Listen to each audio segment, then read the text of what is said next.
Hello viewers, it's great to bring you another episode of NASS This Week, where we bring you top stories from the two chambers of Nigeria's National Assembly.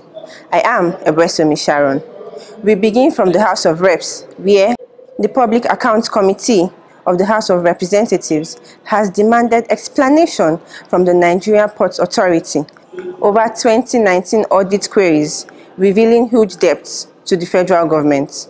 They were summoned over indebtedness to the federal government amounting to $753 million and $161 billion, respectively. Chairman of the Committee on the Host Communities in the House of Representatives, Dekor, has called for the dismantling of hiccup surrounding the Petroleum Industry Act. The lawmaker made the remark at a colloquium of host communities hosted by the Growth Initiative for Fiscal Transparency, GIFT, Nigeria, in Port Harcourt, Rivers State. Barring any changes, President Muhammadu Buhari will, before the end of September, submit the 2023 budget proposal for the federal government to a joint session of the National Assembly.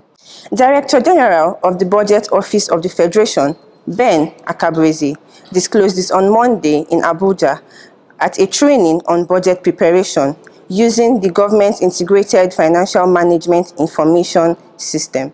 Meanwhile, the lawmaker representing Odupan, Calabar Municipal Federal Constituency, Etta Mbori, has described President Muhammadu Buhari's administration as one that is clueless about running Nigeria. Speaking with journalists on Tuesday in Calabar, he expressed concern over the nation's poverty level. His spate of kidnappings and banditry added that the People Democratic Party remained the better option to reset the nation's bleeding economy. The House of Representatives Investigative Panel on Subsidy Regime summoned the Managing Director of Sahara Energy Limited to appear at its hearing, as Finance Minister fails to appear a second time.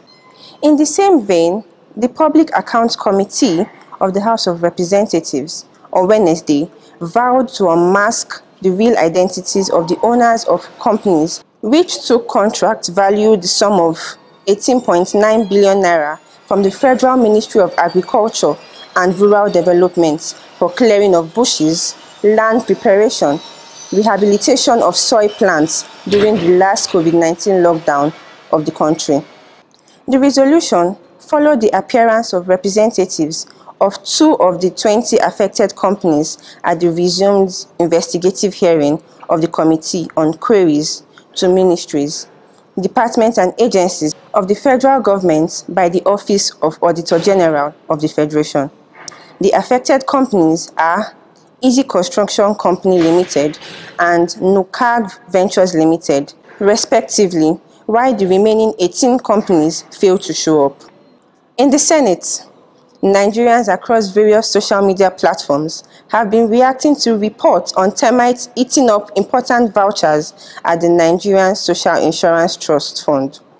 The development follows a claim by NSITF Managing Director Michael Akabogu when its management appeared before the Senate's Public Accounts Committee on Friday to defend spendings by the agency in 2013.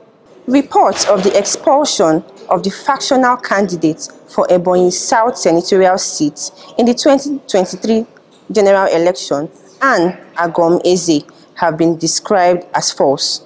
Chairman of the All Progressive Congress, Omodomi Ward, in Onitsha local government area of Ebonyi State, Ogboji John Ogbonnaya, debunked the report in a statement issued on Thursday. The deputy chairman of the ward is alleged to be the person that purportedly signed Anne's suspension letter without recourse to the chairman of the ward.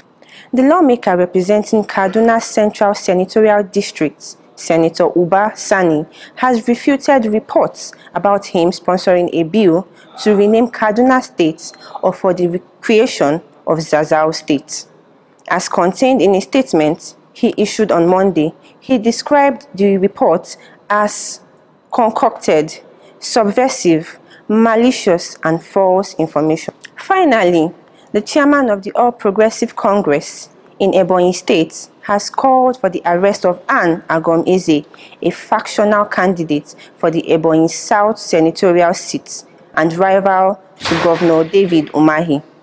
The Ebonyi State APC chairman, Stanley Emega, made the call while speaking to journalists on Monday in Abakaliki, where he urged the police to arrest Ms. Agom Eze wherever she is sighted.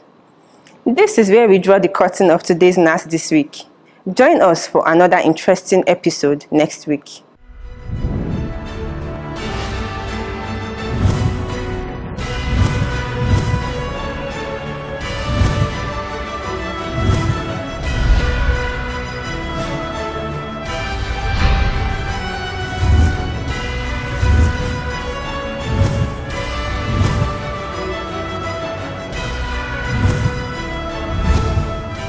Those against any